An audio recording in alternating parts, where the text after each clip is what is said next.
Kyle McCord and Ryan Day, they'll always get a lot of attention. But at this point in the season, the biggest story about this year's Buckeye football team is the Buckeyes defense. You are Locked On Buckeyes, your daily podcast on the Ohio State Buckeyes. Part of the Locked On Podcast Network, your team every day. What is up, Buckeye fans? Welcome back to another episode of Locked On Buckeyes for the Locked On Podcast Network. I am your host, Jay Stevens, also the host of the Jay Stevens Podcast. It is Thursday, September 28th in the year 2023, and today's episode is brought to us by FanDuel Sportsbook, official sportsbook of Locked On. Make every moment more. Right now, new customers can bet $5 and get $200 in bonus bets guaranteed. Visit FanDuel.com/LockedOn to get started. During today's episode, we will go over the importance of Cade Stover and Julian Fleming to the Buckeyes offense being successful in 2023. And Stock Watch, it's time for another episode of Stock Up, Stock Down. But first, this point in the season, if you were to poll me and ask me questions in the preseason and say, how many points do you think the Buckeyes would give up to Notre Dame? I would have said probably at least 30. If you would have said, hey, how many points did they give up to Indiana? Would they have multiple scores or Youngstown State or Western Kentucky? Definitely Western Kentucky was one of those games I thought the Buckeyes would give up probably 17 to 20 points. And that was me going into the season.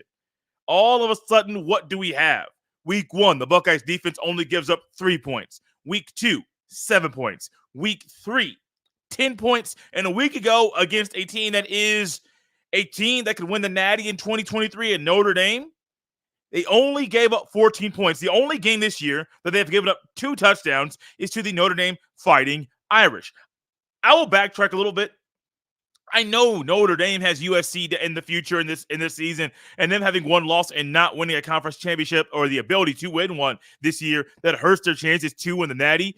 But ultimately, if they win out, you're going to have a hard time proving me and telling me that team is not a playoff team this season, as this season is going to be grueling. There's a lot more ball to be played. Teams will lose by the end of November. There's a good shot. Notre Dame, one loss to the Buckeyes, will be in the playoff. The Buckeyes defense, if they keep playing like this, they're also going to put their team, the Buckeyes team, in the playoff and find themselves in that group of 4 at the end of the regular season, because this team is playing so good and consistent. Now, there are times we're watching the football and we're saying, how in the world is this happening? How in the world do we go from having and hearing things about people and all these different conversations about, oh, this guy's going to play and CJ Hicks is going to play and we're going to see this rotation on the D line and we got all these guys. Like, we hear about all of these rotational pieces and we hear about how these guys are flashing during practice.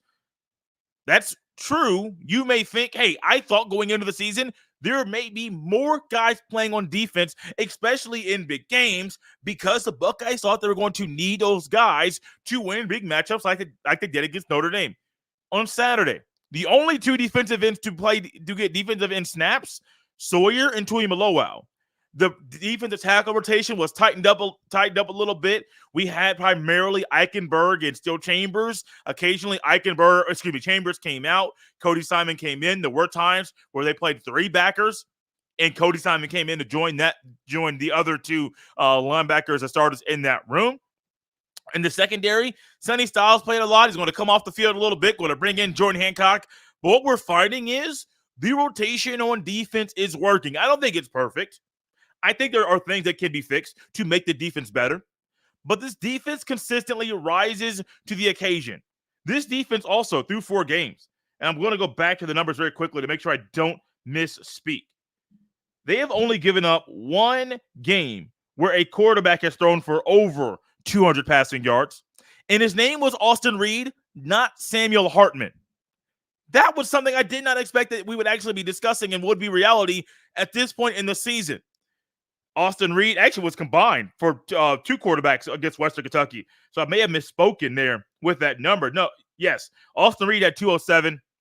The backup running back, Bronson Barron, came in with 1 for 2, and his one pass that he completed was for -3 yards. So, yes, the Buckeyes have only given up one game where the opposing quarterback threw for over 200 yards. That was Austin Reed of Western Kentucky.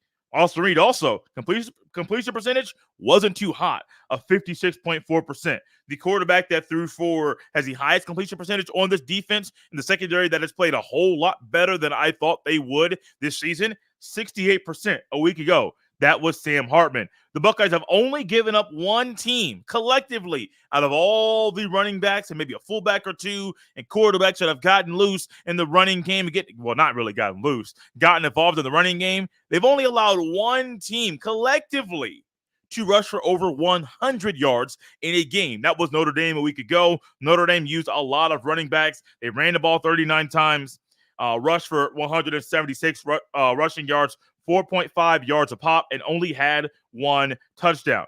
Now, a week ago also, we're thinking about Notre Dame. The Buckeyes didn't give up a 100-yard rusher. So some of these big picture numbers, one quarterback throwing for over 200 passing yards in a game through 4 games, and that one quarterback was not named Sam Hartman. It was Austin Reed of Western Kentucky. They have not given up a 100-yard rusher at all this season. The only time that a team collectively rushed for over 100 yards was Notre Dame a week ago. And in that game, their leading rusher, 14 carries for 70 yards. So just those big picture numbers are great. But what do our eyeballs tell us that go deeper than what's in the box score or in the stat sheet? This defense, early on, they're going to feel you out. They're going to figure out what's going to happen, what you're working with, what your game plan is. And then you're going to slowly squeeze to the point where you might get in the end zone. Notre Dame did twice. Western Kentucky did once. Youngstown State did once. But outside of that, you're going to have to try to outscore our offense because our defense is going to make things really hard for you on the field. Yes, going into the season, we talked a lot on this show in regards to Kyle McCord QB1 or Devin Brown QB1 because it needed to be talked about. Talk a lot about Ryan Day, expectations, what happens if the Buckeyes lose to Michigan, which has happened the past couple of years. Yes, that also needed to be talked about. But one thing we didn't touch on enough that we're going to touch on a whole lot more is this Buckeyes defense. Because if this unit keeps playing like it is, weeks 5, 6, and not even playing in week 5, but 5, 6, 7, 8, 9, what are we going to be doing? Talking more about Tui Malowau, more about Eichenberg, more about Stowe Chambers, Denzel Burke, and the others, and Lathan Rance. We can't forget him, 13 tackles a week ago. He's going to find his way in our stock watch later in the show. Newsflash, I'll give you a little tidbit about what's coming up later. He's on the stock up side of that conversation. This defense and Jim Knowles, you can be critical about him. Sometimes the double A-gap blitzes or blitzing 2 guys and rushing 6 and not having enough guys in coverage. Whatever it might be, something's working in Columbus, even on the road in a hostile environment in Notre Dame Stadium. I like it. I love it. I want some more of it, and I hope when the Buckeyes return from the bye week, it's not last year post-bye week, it's this year post-bye week. And you know what we might see? More dominance and more of the Buckeyes defense rising to the occasion when they're pushed and there's pressure in front of them to overcome an obstacle that some people don't think they can overcome. Coming up next, we'll discuss 2 key pieces of the Buckeyes offense and why they're important for the Buckeyes if the offense wants to be elite in 2023. That's coming at you next on Locked On Buckeyes. This episode is brought to you by our friends at FanDuel Sportsbook.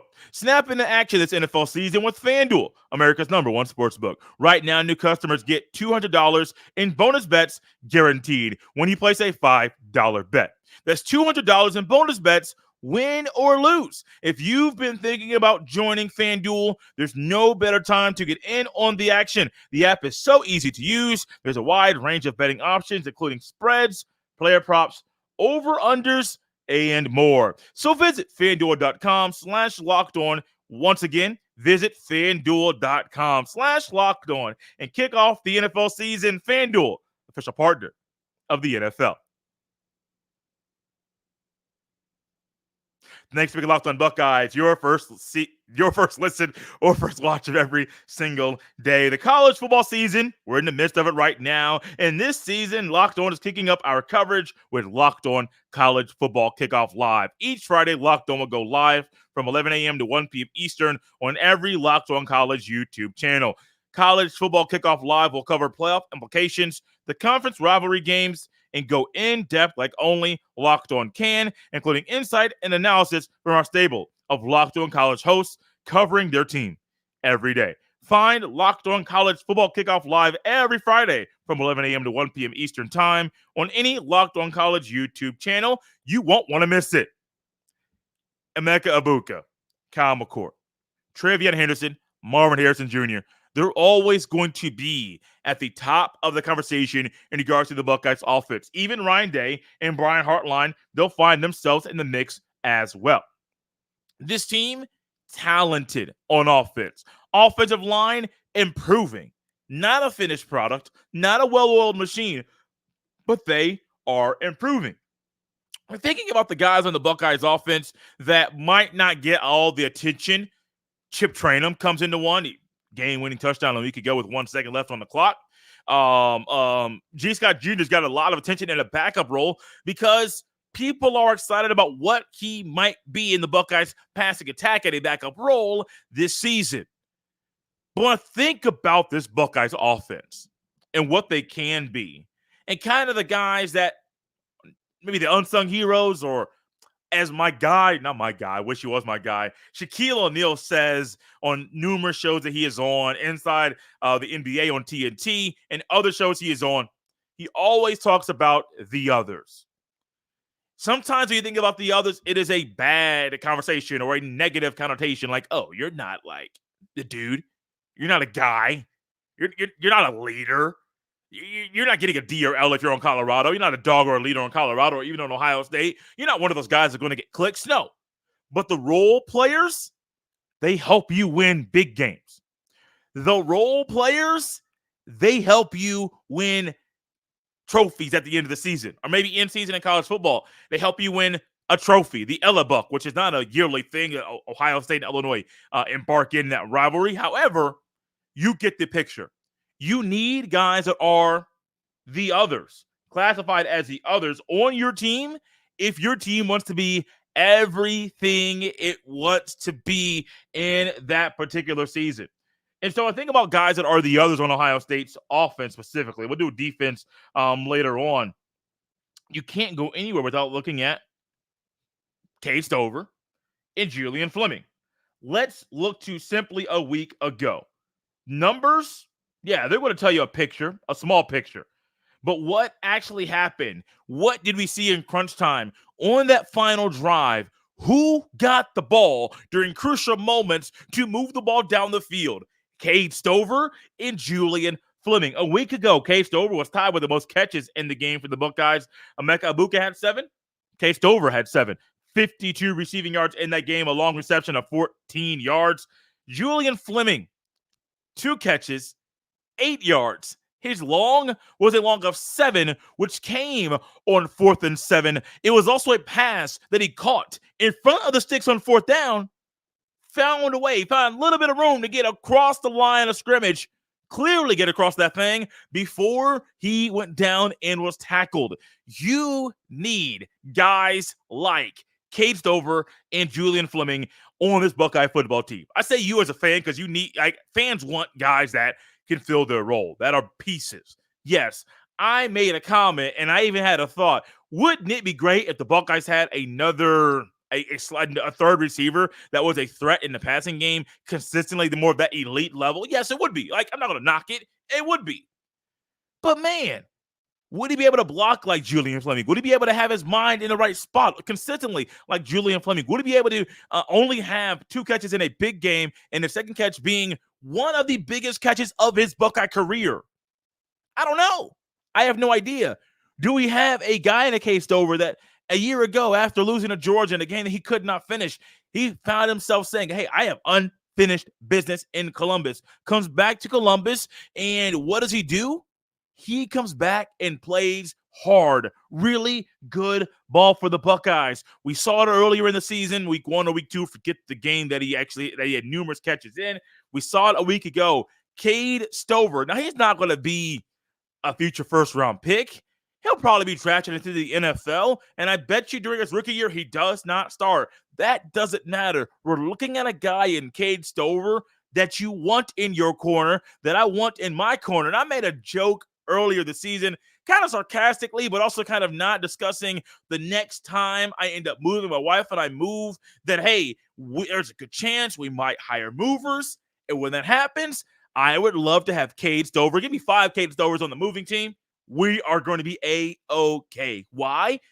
There's a mentality that he has, just a go get it, go after it type of mentality that is great for him. And he brings a toughness to the Buckeyes offense. Think about this. A lot of tight ends, they're either really good at running routes, and that may be good at running routes in line, at the end of line of scrimmage, maybe good at running routes split out wide, maybe in the outside receiver spot or maybe the slot spot, but they're good at that.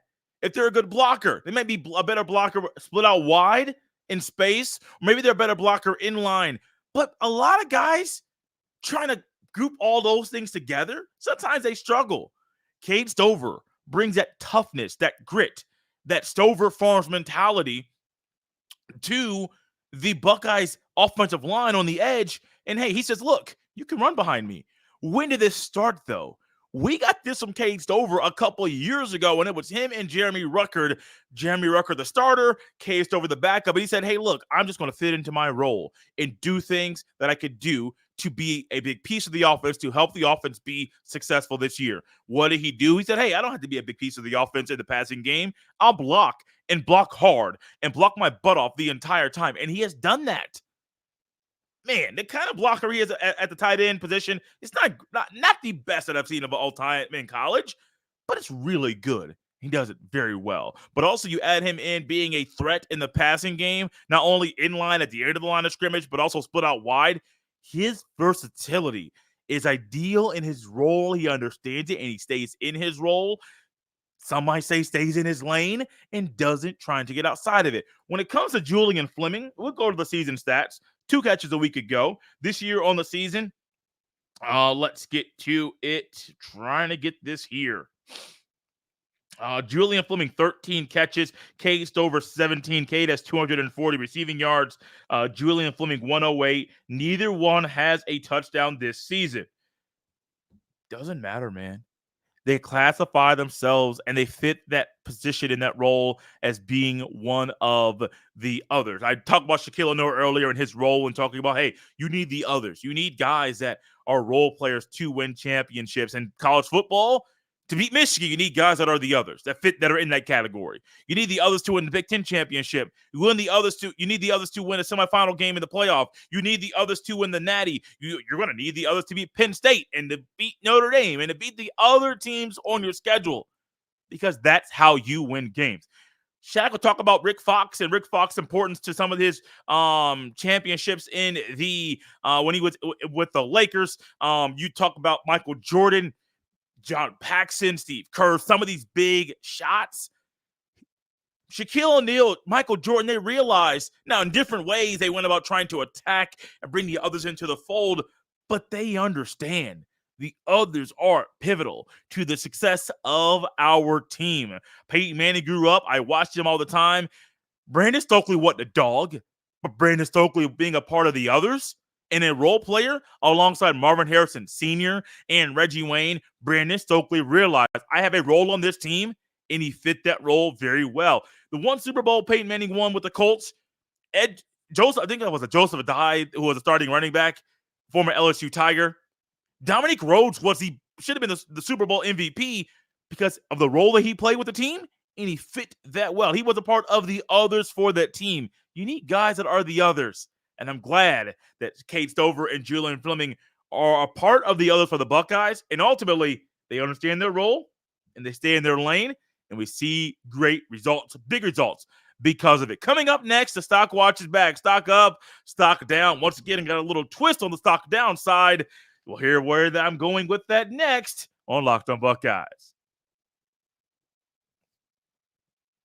This episode is brought to us by Billiards Plus. Billiards Plus has the best selection of pool tables, game tables, shuffleboard tables, and more, and the best service in Central Ohio. And did you know Billiards Plus has top-of-the-line grills with up to 30-year warranties that's longer than most roofs? Billiards Plus carries the best pool tables from Brunswick, Alhassan, Canada, Billiards, and more. Plus, top-of-the-line grills from PK, Napoleon, Memphis, and Le Griddle. That could very well be the last grill you own. The perfect gift for any occasion is in stock at Billiards Plus. Go big with an awesome pool table or shuffleboard table, or a little more modest with a dartboard or poker table. No matter the season, Billiards Plus has you covered for all your indoor and outdoor entertainment needs. And the people at Billiards Plus are the best part of the experience. Kenny, Sarah, and the whole staff will take amazing care of you. Billiards Plus. Visit their showroom on Dublin Center Drive in Dublin. Stock up, stock down. Following another Buckeyes win during a bye week, it is back. I got 3 guys on my stock upside, and we're going to go through more on the stock downside, at least 2 on the stock downside right now. As we talk, a third might be added to the show. Stock up on Ryan Day. Not only beating a top 10 team on the road, not only beating the Notre Dame Fighting Irish, and I don't care if they're ranked or not, going to Notre Dame, Indiana. Yes, people will say South Bend is a bigger city, which is true. Notre Dame, Indiana is its own city, and when you get there geographically, it'll say Notre Dame, Indiana, and not South Bend. But South Bend gets the attention, so we say that a lot. But Ryan Day did not have to go, some may say nuclear, on Lou Holtz at the end of the show, at the end of the game, in the post-game press conference on-field press conference with Catherine Tappett of NBC Sports. Didn't have to do that, but you know what? Lou Holtz made some public comments about the team that Ryan Day leads. And Ryan Day decided, after winning the game, that was the perfect time for him to kind of let something get off his chest, for him to exercise his freedom at that time with a microphone in his face. Where's Lou Holtz? Where's Lou Holtz? This is a tough team. That's a tough team. Not going to reenact what Ryan Day did, but that's a tough team. I don't know how many times I heard that during that on-field interview, and I loved it. It is a tough team. It's a team that people questioned their toughness. And I think people had a reason to question their toughness. Maybe not physical toughness, sometimes mental toughness, because it's hard to be mentally locked in all 4 quarters in a game like that. Buckeyes won the game. Stock up on Ryan Day. It's Ohio against the world, and it'll always be Ohio against the world. Hey, Ryan Day, not from Ohio, but the people of Ohio have adopted him and love him for sticking up for their boys after a big win in Notre Dame Stadium. Stock up on my guy, Chip Traynham. My goodness. Talk about guys that are the others that maybe should not be a part of the others category yet, but he still is based off his role with the team. You call his number, he's good to go. Every time. Every time. A week ago, week 3, Western Kentucky, Marvin Harrison Jr., 1-play drive, easy game of pitch and catch between McCord and Harrison Jr., touchdown. Buckeyes defense comes back on the field, and I don't know if this was a turnover on down situations or the Buckeyes forced a turnover because there was a stretch in the second quarter. Turnover on downs. It was a Buckeye score, and then the Western Kentucky offense got the ball back. Then all of a sudden, I believe it was a turnover there, and then Buckeye score again. Western Kentucky gets the ball again. I want to say this may have been when the fumble recovery was in the end zone by Tyleik Williams. I don't know. There was a big stretch there in the second quarter against Western Kentucky where I'm sitting here like, man, score after score after score after score. 35 points scored in the second quarter, 28 unanswered points. I think it was like 49 unanswered in that. It was some absurd number. Chip Traynham, for one play, 40-yard touchdown run against Western Kentucky. Travion Henderson played well in this game. I didn't know what kind of role Chip was going to play. I didn't know on was it 3rd and goal to go, a 3rd and game situation that Chip's number was going to be called. It was. He delivered. Touchdown. Stock up on Chip Traynham once again. Stock up on Lathan Ransom. I have not done a poll on this, but if I did, I bet there'd be a lot of people through the first 2 weeks of the season If I were to say who has been the best safety for the Buckeyes through the first 3 weeks of the season prior to the game against Notre Dame, a lot of people would say Sonny Styles or Josh Proctor, and Lathan Ransom's name probably would not be at the top of that poll. Playing a different role, he's still, to me, one of the best in the box safeties in the country, and we saw that against Notre Dame. This young man, 13 tackles, a key stop that him and Sonny Styles combined on fourth down. Those two together and just his defense together as a whole, Lathan Ransom's expertise, man, stock up on Lathan Ransom. I want more of that play. I think the Buckeyes are going to need more plays like that from that talented safety if they want to accomplish all their goals in 2023. Stock up is over. Stock down. Lou Holtz. I understand. 86-year-old head coach. Coached at Notre Dame, about 25 years ago now? Not exaggerating. I think about 25, 26 years ago. Don't know exactly when he left Notre Dame there as a head coach, but it's been a long time, at least 20 years, since he has been the head football coach for the Notre Dame Fighting Irish. On the Pat McAfee show, and it was actually, I think, a good skit where a member of the Pat McAfee show, not sure what personality it was dressed up like Lou Holtz. Then you bring in the real Lou Holtz, and they're there on the stage, sitting in comfy chairs, having a conversation in an interview-style format. Great. Actually, I think it was really good and a great idea for the Pat McAfee show to do that.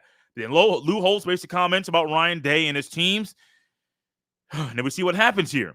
We saw what happened in that game. Maybe Ryan Day is proving and changing the narrative about his teams. I don't know. However, based off things I have read, Lou Holtz has not walked back his comments, and even he has altered some things that he said, hey, I'm not going to do a couple things. And he's not happy that Ryan Day called him out publicly, and I understand it.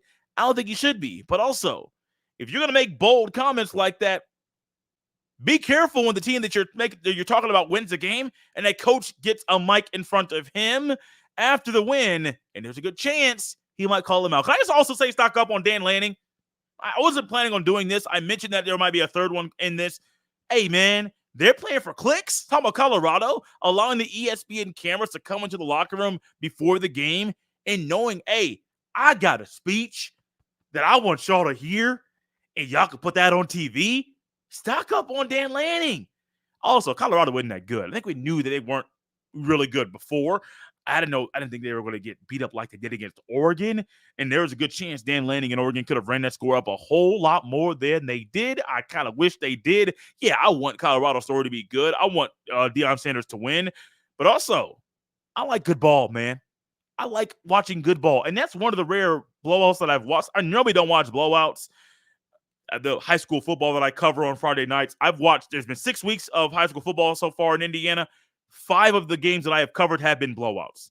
The only close game was week 1. Kokomo Wildcats were down. They ended up scoring 10 points 14 points, 2 scores in the fourth quarter of that game. Last second touchdown, quarterback run by Reese Beard. But that was the only close game that I've watched, and I'm not a fan of blowouts. Not at all. I watched that one, though, because I wanted to see bits and pieces of Oregon and how they were going to take advantage of the Colorado Buffaloes in that game. Also stock down on ABC. Now, this is more medium contracts situations. I enjoy and I love hearing Noah Eagle call the football call games. I think as a 25-year-old young man, he is phenomenal. He is going to do big things in this industry. But I'm reminded that CBS Sports did something early on in Jim Nance's career and made him like their staple, but it was also mid-20s when Jim Nance got his break there at CBS Sports. Different time. Noah Eagle did a great job on that broadcast. But to me, I think a lot of Buckeye fans, you put that game on ABC in prime time, and let's say the Big Ten could find a way to get a deal with only ABC, not ESPN, but still the ESPN broadcasters broadcasted the game on ABC, say, hey, Big Ten primetime games, Big Ten games, big ones are going to be on ABC. Hey, you tell me the Buckeyes can get on ABC, NBC, CBS, and Fox in a particular season? I'm here for it. I'm here for it because that game, Notre Dame, Ohio State, as big as it was, I think it would have felt bigger if it was on ABC with Herbie and Fowler calling the game, or even on Fox in prime time, with Joel Klatt and Gus calling the game. Also, Jenny Taft on the sideline, Holly Roll on the sideline for ABC. I'm here for it. I think that game was an ABC type of game. Like the big time, prime time matchup. Give me that broadcast crew, because Fox doesn't really have Gus and Joel call primetime games. Give me that ABC primetime crew with Herbie and Fowler. Yes, I understand they got the SEC deal at ESPN, called a lot of games at 7 o'clock Eastern on the ESPN of the SEC nature. Great. This is bigger than all those games. Every single one. Ohio State Notre Dame, bigger than the Iron Bowl, bigger than the Egg Bowl, bigger than all those games. Why? Bigger than Alabama LSU. Why? Because the Buckeyes and Notre Dame. SEC, they say it just means more. Well, this game between those two schools, it just meant more. Guys, out of here on a Thursday. One more day left. No game Saturday. Game week returns next week. We'll prepare for the Buckeyes next game. It's homecoming against Maryland, 12 noon Eastern. It's big noon. Gus and Joel are calling their first Buckeye game of the season, and I can't wait. As always, you can follow me on X, formerly known as Twitter, at JStevens07. You can send all of your emails to jstevens317@gmail.com. We're out of here on a Thursday, Buckeye fans. We'll be back tomorrow. I'll see you next time.